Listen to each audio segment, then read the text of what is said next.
What's up? Hey Turner, how you doing? I'm good. How are you? I'm doing well, man. I'm doing well. Sorry for the delay. Oh, no, you're good.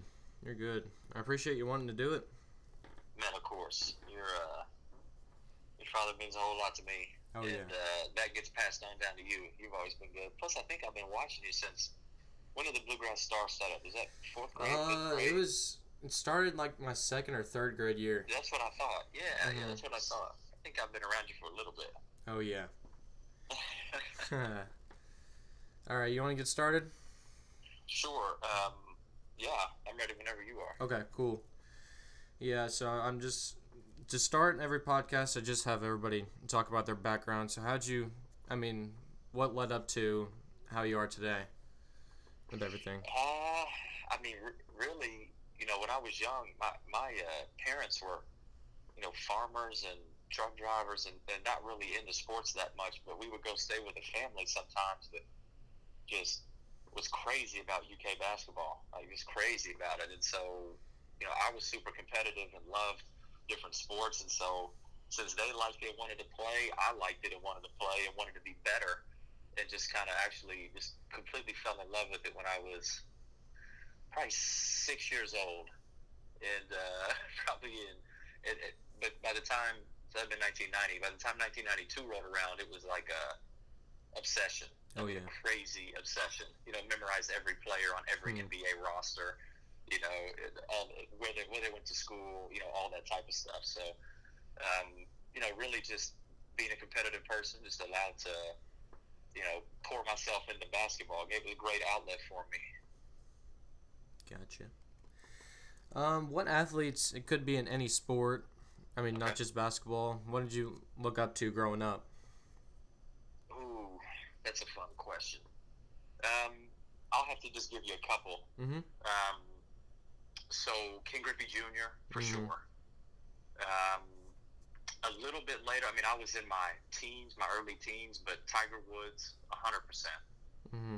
Um, and then on the basketball side, it was like, you know, at first growing up as a Kentucky fan, well, it's not that I'm not a Kentucky fan now, but we can talk about that later. I Mm-hmm. kind of cheer more for just friends and kids that you know and Yeah. cheer for everybody now. But growing up a Kentucky fan, Tony Delk Mm-hmm. for sure, was like that guy. And, and then in the NBA, I liked Michael Jordan. I respected Michael Jordan. Didn't miss many of his games, Mm-hmm. but it was always the guys that were trying to take down Michael Jordan. So I wouldn't say I necessarily had a favorite player, Mm-hmm. but like whoever was trying to take down the king that year, it might be Charles Barkley, it might be, Sean Kemp or Gary Payton Mm-hmm. or whoever it was. That's who I grew up liking. Mm-hmm. Have you had favorite moments watching basketball at all? Like one that sticks out to you? Ah, I mean, I remember so many. I will just being completely transparent with you. My favorite moments are when the kids that I get to be around um, go on to play at the next level, Mm-hmm. whatever that might be. It's like, you can find a kid that you meet in elementary, like when I met you at such a young age. Mm-hmm. One of my favorite moments is watching you play in a middle school game Oh, yeah. or watching you play in a high school game. And so, for me, whereas it used to be all about me, it used to be my career. What am I going to do? Going Mm-hmm. through high school, picking a college, and all that stuff. It's really changed quite a bit to where all these kids and players that I've been fortunate enough to be around. My favorite moments are just watching them, live out their dreams and work hard towards things more than, let's say, I remember where I was when John Paxson hit the shot Mm-hmm. against in Game Six in 1993. I Yeah. was in Chi Chi's Mexican restaurant. Like, there's moments that stick out, Mm-hmm. but I wouldn't say my favorite. My favorites are when people get to achieve their dreams. Gotcha. Talk to me about the origins about you getting in the mix with KBA and now KBC. How did that start out? Yeah, yeah. Through coaching, through coaching, I'm a huge believer that whatever that pretty much whatever dream somebody has, you can work towards that dream if you're willing to serve. And Mm-hmm. so, fortunately enough, through a series of events, I was able to get on the coaching staff at Lexington Christian. where I coached for 6 years. And after coaching there for a couple of years, one of the parents whose son I had coached and was currently coaching, we, formed a relationship, and he said that he had just bought into KVA at the time and wanted to know if I wanted to come and interview for a position of the general manager. And so it really came through him watching my management style and interactions with people while I'm coaching to do that. And so I'm obviously very grateful, but that's how it came about. I went and interviewed, and it apparently went well, and we took off from there. I was in the business, and I, up until that point, by the way, I had never even run a camp. I'd worked camps before, but much less tournaments, much less leagues and clinics and all this type of stuff. So I was definitely not the most qualified, but he saw something else in me, and I was fortunate enough to get the position. Gotcha. Have you ever been shocked or nervous while meeting anyone that walks in? I mean, that has walked in before. Up front, yes. Up front, yeah, absolutely. And it was as little as I wouldn't say shocked, but I was. One of the first things that I did when we were there was do a camp for DeMarcus Cousins. Okay. This was. He was, I guess, 1 year. No, he had just graduated. He had just graduated and was doing a camp, and it was this kind of a surreal moment where, again, I go from never running a camp to running a camp for a future NBA player that I knew was going to be super successful, high-profile guy. And so, again, whereas I wasn't necessarily, like, starstruck, I've always been a competitor, and so, like, when I'm in the room with somebody that I know is super qualified, I typically just like to learn, sit back, more than just, be in awe of somebody. But it was kind of a surreal moment. That was one of the first surreal moments where it's like, I'm doing something here. Like, this is different. This is different. Not everybody does this. And so, we've had, interactions that are pretty, remarkable, seemingly random, but not random or whatnot. I know you and your dad stopped by the EYBL event that we had. Oh, yeah. Which was one of my, that weekend, and the process of getting that event here, I mean, it changed my life for the better forever. But that weekend, you were there. Everybody was there. Oh, yeah. Absolutely everybody. And so that was a cool moment, but by that point, I wasn't, I wasn't starstruck or anything. Because, also over time, I'm involved in the process a little bit now in regards to, I interact with these coaches. We talk more on a business level. We talk, about a lot of different things. I'll tell you a good one. When Coach Cal first took the job here at Kentucky, the day that he flew up here, he dropped off his son Brad with me down at Trancy Camp. And so, because he was coming to Lexington Christian, and I was coaching the kids at the camp that week. And since 1995, when UMass came into Kentucky and beat UK here, I've been a huge John Calipari fan from that day. And so he's walking in and dropping his son off, and I have kids, I have multiple kids, and to entrust and drop your child off with somebody, and it's John Calipari, it was surreal. And so I was expecting, like, this larger-than-life personality. Like, I was already expecting him to just be, arrogant, and I didn't even care. I was just excited just to even be able to talk to him and be like, yeah, what's up? And then when he walks up, he was the most humble, appreciative,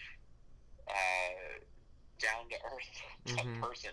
I was shocked by that, Turner. Actually, to answer your question, that's probably one of my things right there, is that it actually was shocked. But I was shocked because it was not at all what I expected whatsoever.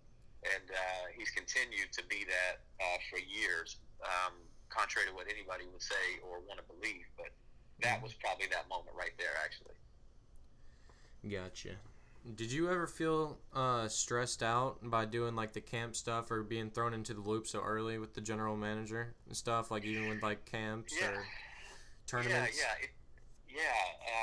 That's when I really learned the meaning of you don't know what you don't know. Because normally when you show up to a camp or a tournament or something like that, you're kind of just like swept up into the process, right? Like you get your schedule and you know what time you play your games and the referees show up and you just play your games and leave.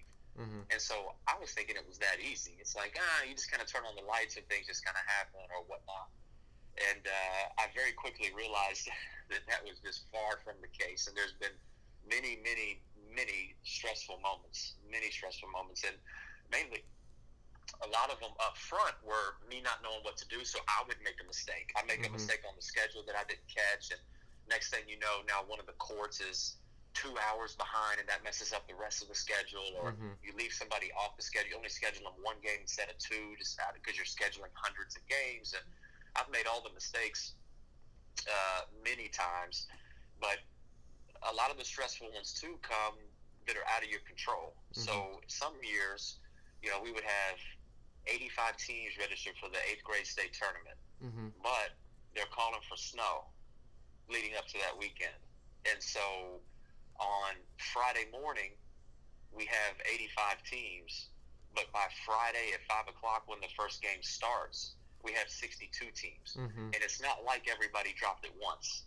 And so you'll have 3 teams email say, hey, we got to drop. So then you redo the schedule now for 82 teams. And then you have to redo the schedule for 76 teams. And so you're redoing the schedule 30 times that day every time a team drops out. And those types of moments, or a referee calls and says, hey, man, there's a wreck here on I-75, and I'm going to be 30 minutes late to my game. Those types of things that you just can't even control are the ones that, can really get you. But there's been many times I frankly was just I was too arrogant. At the time, I thought, this would be easy. This would be no problem at all. But I learned very, very quickly. The first tournament I did had 8 teams. All right, 8, and I had more trouble with that 8-team tournament than I had last year with a 185-team tournament. That's how bad I was when I first started. But thankfully, we were able to just get better and take all those losses as lessons and learn from it, where we didn't make the same mistakes twice, or tried not to anyways. So the past year, the KBC had a TBT team. How was that experience doing that? I'm so happy you brought this up to me. This is like one of my favorite things to talk about, actually. That the TBT experience was really amazing. It was a lot of fun. I tell you,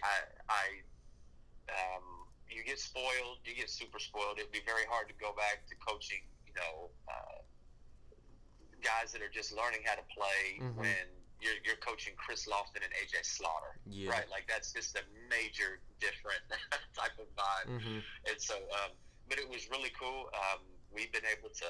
It really opened my eyes to that world in regards to the outside of the NBA world. And I've learned so much over the past year and a half, because it took us several months to put the team together and go through the process, even before the tournament started and all that stuff.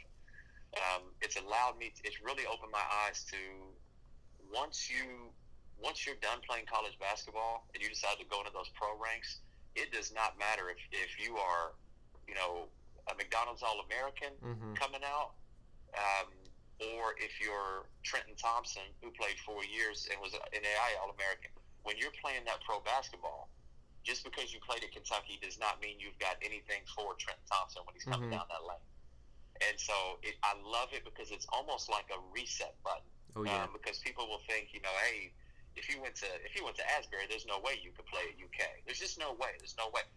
And then you see Trenton Thompson play pro ball, and you're like, hey, wait a minute. And it kind of shakes your foundation of what you think basketball really is. You understand how there's just great players at all levels, and there's reasons why kids end up at certain schools and not other schools, and all the decisions that go into recruiting and recruiting pipelines that coaches have to be loyal to. So maybe they'll feel like they have to take a kid out of a certain city because there's 3 more coming up through that same program that they want to get. So you got to take that one as opposed to taking the kid over here that may have no connections or whatever, but he's better. And you start to really get behind the scenes on that stuff. And but the tournament is just such a great opportunity to play all that stuff out. And It was an amazing experience. We were so blessed to have Reese Gaines as a head coach, Andre Mahorn as a coach, and the roster of guys that wanted to come out and represent was really, it was a great thing. This year, I was, we were all very disappointed that our team wasn't selected to be in the tournament. There's no hard feelings. I'm actually very appreciative of the guys, Dan and Jake, and the different guys that run that tournament. But our roster this year, I'm not sure if you got to take a look, but it was built a little different. This year we went out and got essentially Nick Mayo was the only player on our team this year that didn't play at a high major, and frankly, he might have been the best player on our team anyways. I mean, we had, if you remember, Rashid Suleiman that played at Duke, went to Maryland, Edgar Sosa, Irvin Walker, D'Angelo Harrison was a all Big East player at St. John's and is dominating the leagues overseas. Charles Thomas was an all SEC big man from Arkansas. I mean, our team this year, was loaded. We were absolutely loaded up, and there's, like I said, I understand that there was some, that this was a different year, only being able to have 24 teams. But I'll tell you that, man, we were shocked. We had,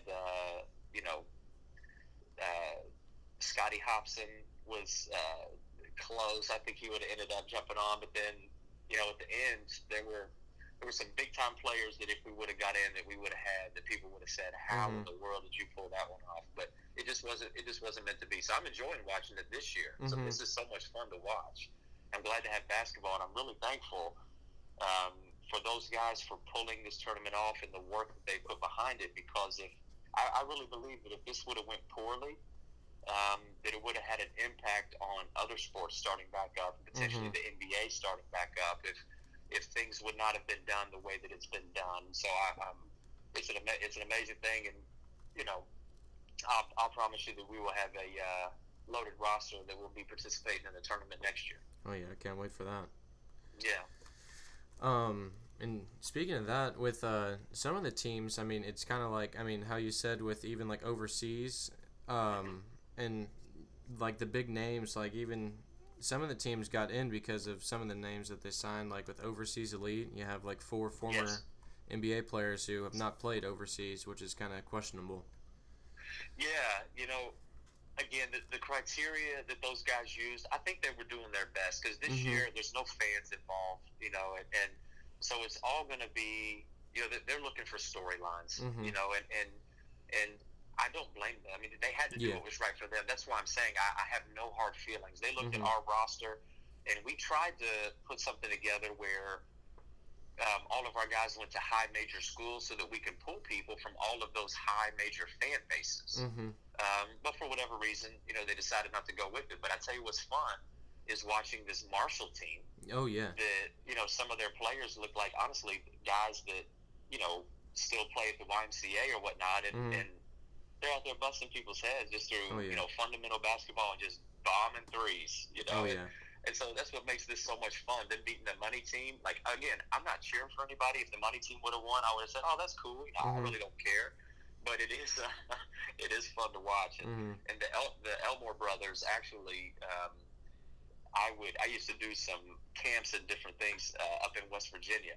Okay. And they would come and work our camps for us, and just awesome guys to cheer for. I'll put it like that. Like, it's I'm big fans of those guys just as people in general anyways, and then to see them out there, especially Ott is like kind of sweeping the country by storm a little bit if you're paying attention to the tournament, where my guy is balding, he's overweight, and he does not play basketball anymore.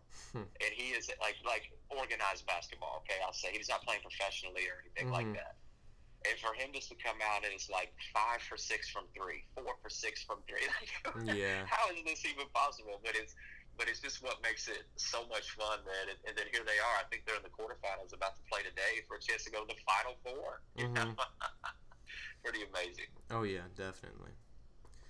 Do you have any favorite players to watch in, even like NBA or college or anything like that? That's a great question. Yes. So the players that I would say, this is not the best players of all time type of list, right? But just guys that I just really enjoy when they get in. Mm-hmm. Guys like, of course, Jamal Crawford. Oh yeah. You know, I really like when Lou Williams gets going. Mm-hmm. I love when Mick Young and J.R. Smith catch fire. Mm-hmm. That's just a lot of fun to watch. Now, it can be not fun to watch when they're not catching fire. Yeah. And then, you know, one of my favorite players ever, he's not in, you know, he's been retired for a while, but Robert Ory. Okay. Yeah. And I know that sounds super random, but, you know, when him and Sam Cassell, who's another one of my favorite Mm-hmm. guys to watch, when they came in with the Rockets, Mm-hmm. you know, and they won those 2 titles in a row, they were so big as rookies. They were just huge, and they hit all these clutch shots and just played so well. And then throughout, I'll never forget in the 04, it was the Spurs Pistons series, and Okay. you know, to many people, that was one of the worst, you know, finals series ever. I mean, games played in the 80s and 90s, and this wasn't, you know, it wasn't what most people would think is pretty. But I believe it was Game 6, and Robert Ory has not played the entire game, has not checked in the game, and there's Mm-hmm. 3 minutes left, and it's a super tight ball game, and so the only reason Popovich is putting him in is just to hit some big shots. Oh yeah, he does And that. again, no stretching, nothing like that. Just comes off the bench cold and hits 3 of the biggest threes Mm-hmm. to help them win that game and win that series against an incredible team. And so there's something about Robert Ory's mental makeup to where, like, big shots and those big moments really mean, you know, it's not that big a deal to him. He actually gets better during Mm-hmm. those moments. You know, I like guys like Chauncey Billups a lot. I like Paul Pierce a ton. I love Paul Pierce ball game. And then you got your normals, man. LeBron James is my favorite player that I've ever watched play basketball. Mm-hmm. And so, like, for me, you know, watching him out there work is just, you know, it's a thing of beauty when he's engaged. Now, I'll also be his biggest critic. There were multiple times when he decided that he just refusing to play transition defense. Mm-hmm. That you know, that I'll be his loudest critic at the same time. But overall, for the total package that he's put in, you know, that's absolutely my favorite guy to watch play basketball. Mm-hmm. Speaking of LeBron, I have, like, every person that I have on talk about the LeBron Jordan debate. So I'm guessing. No. I mean, No, your dad's not going to like me after I say what I'm about to say. everybody has an opinion. Okay. All right. So here's my opinion. Is that I think that the reason that I would choose LeBron is he's capable of playing and guarding all 5 positions. First of all, Mm-hmm.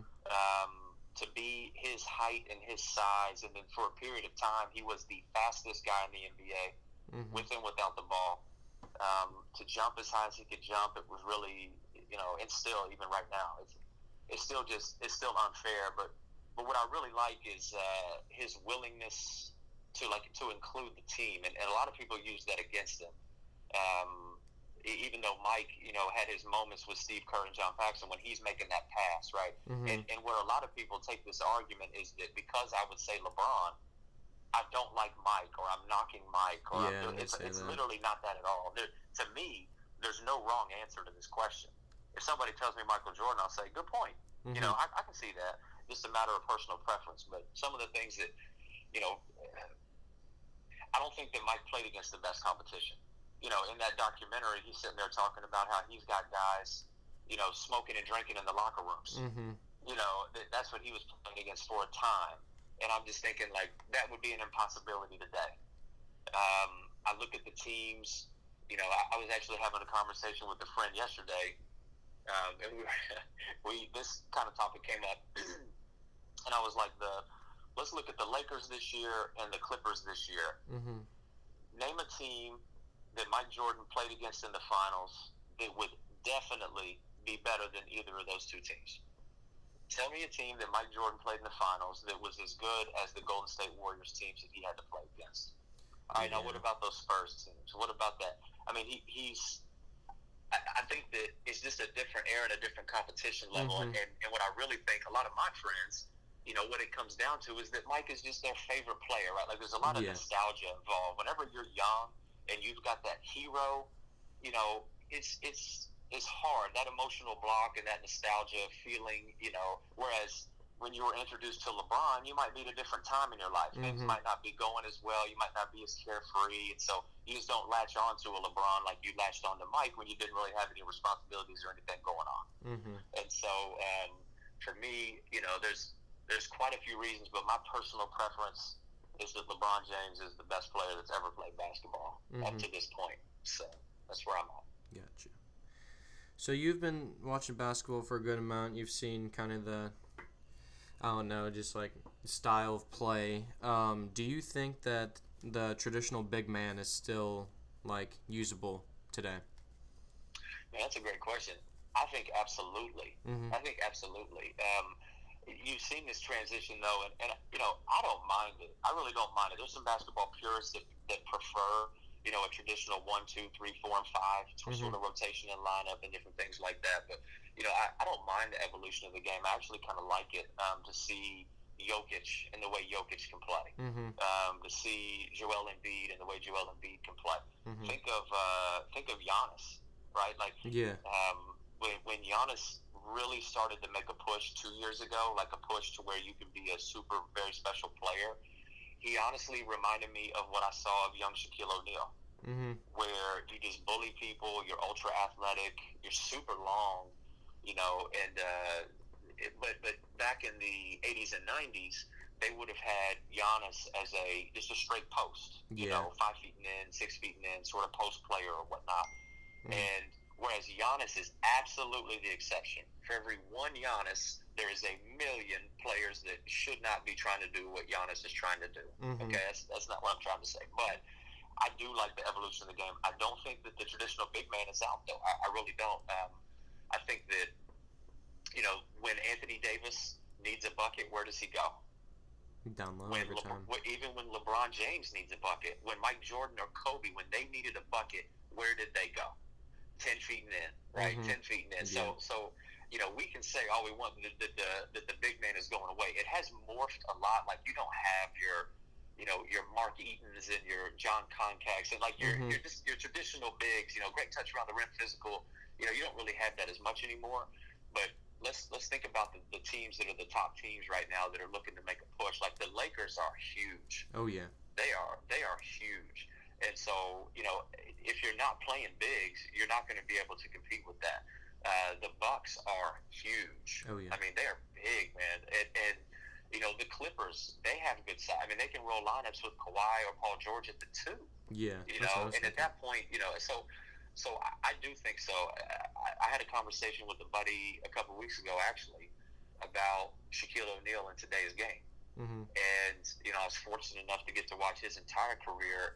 And, you know, late 90s to the early 2000s, Shaq was very much like the LeBron of big men, where he was 375 pounds of like solid muscle, but when he jumped, like his armpits were at the rim. Yeah, it was this freakish type of domination that I can promise that anybody that's, you know, watching the game today that might not have seen that and understood, Shaq would still be Shaq today, and Hakeem would still be Hakeem today. David Robinson would still be David Robinson today. But the skills that those guys tried to really hone in on and be great at, it's just not as popular for people to train to be that traditional big right now. Guys are trying to extend themselves. Everybody wants to be a perimeter player. Everybody.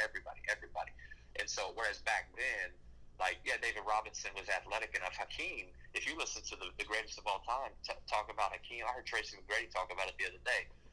Hakeem was a 3-man that decided to play the post. Yeah. And because that was easier buckets for him. And so just the change and everything that's going on, I don't think it's bad, but I think it's a great opportunity for guys that just really want to be able to dominate. And I think you're starting to see, you know, guys that just specialize in, you know, I'm going to be a great defense player, I'm going to be a rim runner, I'm going to be, you know, I'm going to pick and roll and catch lobs, you know, and those guys, their next step is just, you know, developing where they can do just 2 or 3 little post moves. But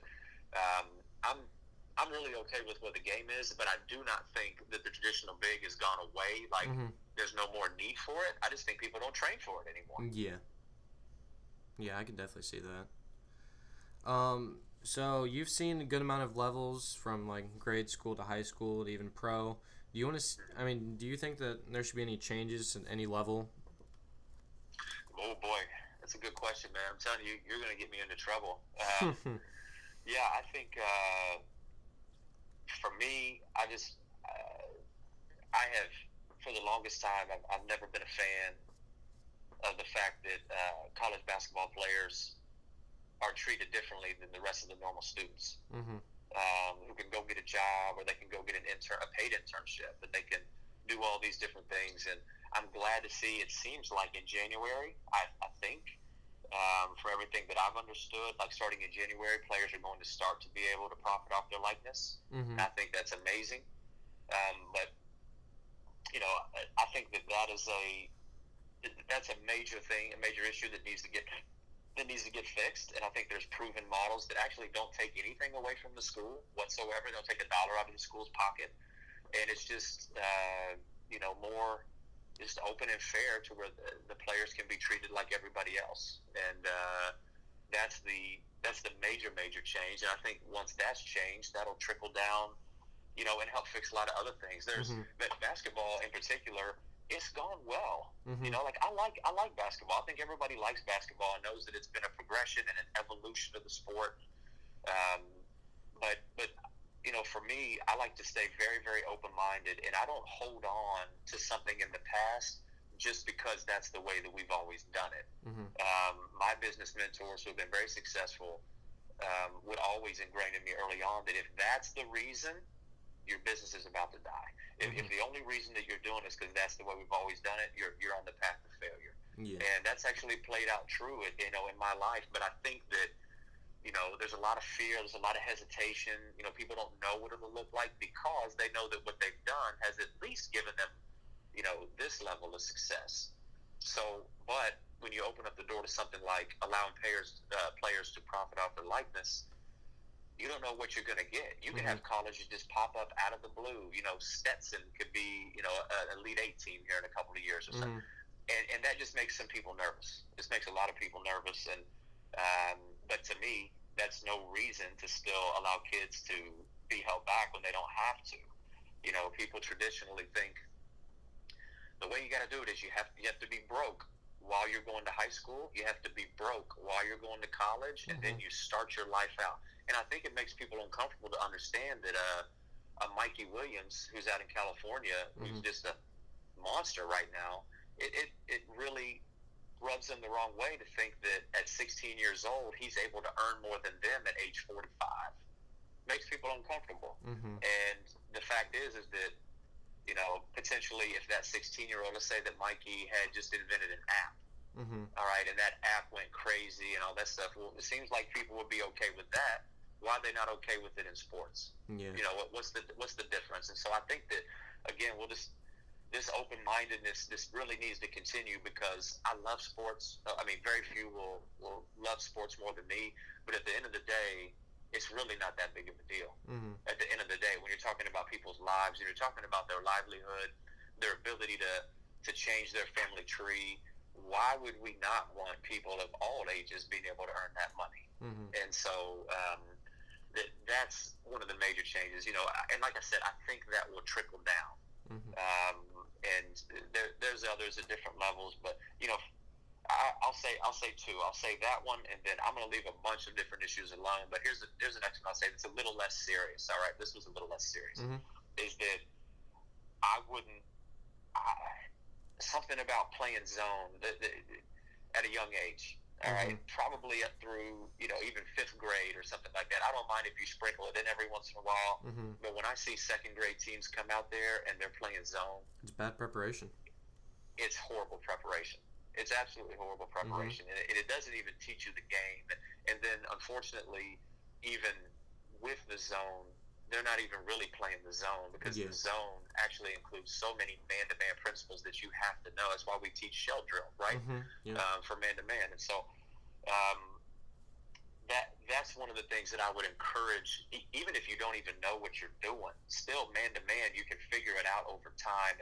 And the one thing that I share with coaches is that this may seem a little counterintuitive, but a win on the scoreboard does not actually translate to an actual win.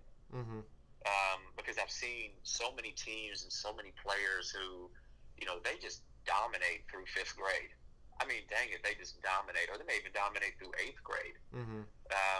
But there does come a certain point where you have to have, if you want to compete at a certain level, you have to have this knowledge, IQ, and experience to be able to continue to play. And the longer that we put that off, I would rather our kids, learn at an early age, how to play man, how to understand these different, basic fundamentals to where you can actually teach the game. That would be another thing that I would like to see changed. It can't be, but at the same time, it's something that I will always champion. Mm-hmm. So this is like the closing segment of it. I mean, this is where I just basically have the guest like talk about whatever or promote something or even like give their last thoughts about it. So do you have anything? Well, I don't want to disappoint you. You kind of put me on the spot here just a little bit. For me, let me think. I'm trying to think of something that you might look for here. Let's talk about guys like you who I think would have some sort of an interest in the future at being involved in basketball at some level, no matter what that is. And just a little word of advice, on that.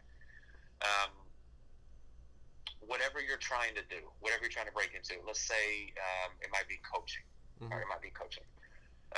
Understand that in sports, there's money when you get to the very, very top, right? The NBA levels, the college levels, those types of things.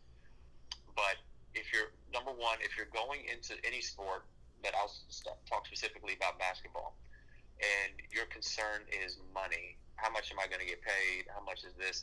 It's obviously crucial that you can pay your bills, right? That you can still live. All that stuff is there. But if your thought goes towards, the earning potential through basketball, first and foremost, it's not for you. Yeah. All right. Now, the second thing is once you get past that and understand that it can't be about the money, that means, well, I might have to work a full-time job while I'm coaching and while I'm trying to work my way up, or I might have to do Uber or DoorDash just like in between times that I'm not working and I'm not coaching. Understand that to get in is going to be that type of grind, and if you're not willing to do that type of grind, then you're actually go ahead and stop right now. Don't even move forward because you're not going to be able to make it. Your reasons have to be much deeper than that. You have to have a passion for it. Now, once you get past that, it's really going to be offering up yourself to be of service in any capacity and understanding that capacity might last for years and you're going to be okay with that. An example is if I was trying to, let's say I would like to approach your father about being involved with the Asbury men's basketball program. I would approach him to say, Coach Schaus, I'm here to do anything that slips through the cracks. Who does your laundry? Can I even just do your laundry? And you start with something. And then you just be great at that something. And then the rest of the time, just being around and ready. And it cannot be fake. All right? So when Coach Schaus asked me to go grab a towel to clean up this blood over here, I have to, in my heart, actually really be excited about wanting to do that. And again, if you're not, then you're not built for coaching. If you're not built for hosting basketball tournaments, hosting basketball events. You're not ready to be an announcer. You're not ready to be a part of sports for the long term if you're not willing to even start there and gladly do those type of things. Because I have, and again, I keep using your father as an example because it's appropriate while I'm talking with his son here. But he and I have had just many talks, and I know even up until this day that there are certain opportunities, as well respected and as much success as your father has had, that there are opportunities that are out there right now that he would gladly just mop up sweat to do. He's told me just certain dreams. Again, I don't want to say it's not like he's planning on going away from Asbury. Don't get me wrong, but just little opportunities, camp opportunities here, different opportunities here. That even to this day, as long as he's been in the game, as long as he's had all the success he's had, he still has that I'll just do the laundry mentality. Yeah. And I would say, before anybody would decide that they want to get into this, they really need to search their soul, because you'll find out very quickly that coaching or being involved in sports, if you don't have that mentality, it's not what you think it is, because it's just all that. It's all service, all the time. And I hope that's maybe potentially something that you were looking for in regards to this final question. But that's just kind of what was on my heart. Yeah, definitely. That was a great ending point right there. So I mean, that's mainly it. I got all the questions that I wrote down for you, and cool. That's mainly it. I appreciate you coming on. Sure. Man, absolutely, Turner. And then I hope it goes without saying, but whatever I can do to continue to help you, your dad during a super kind of tumultuous crossroads, in my life, he showed certain character during these times that has been an inspiration to me for almost 17 years now. And, it's an open invitation. Whatever I can do to help you along your journey, along your path, I mean, never hesitate. You got my number now. Never hesitate to text, call, whatever I can do to continue to help. I'm happy that you reached out and asked me to come on. I really appreciate it. Yep, I appreciate it. Yep. All right. Okay. All right. Have a good rest of your day. I'll talk to you later. You too. Bye-bye. All right. Bye.